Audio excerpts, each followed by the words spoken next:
अस्सलामुअलैकुम वरहमतुल्लाहि वबरकातुहू। आप सबको मैं अपने चैनल पर खुशामदीद कहती हूँ। आज की वीडियो में हम जो दुआ पढ़ने जा रहे हैं वो नमाज के बाद पढ़ी जाने वाली कुरानी दुआ है, जो कि हज़रत इब्राहीम अलैहिस्सलाम की दुआ भी है। आइए इस दुआ को शुरू करते हैं।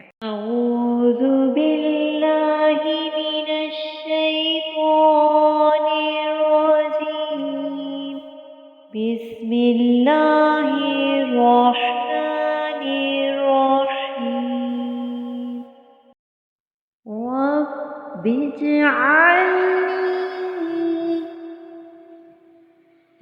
रब्बिजअलनी मुक़ीमस्सलाति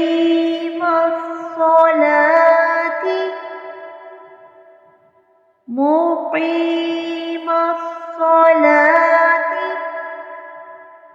व मिन ज़ुर्रिय्यती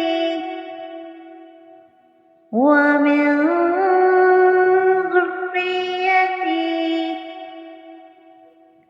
ربنا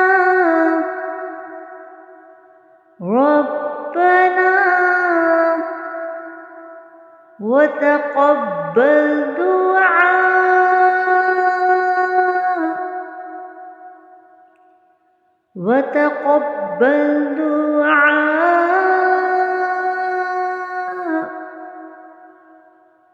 ربنا اغفر لي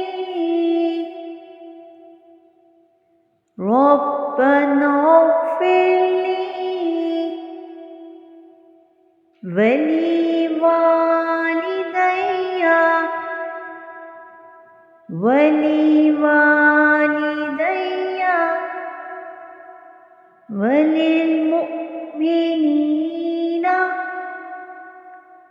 وللمؤمنين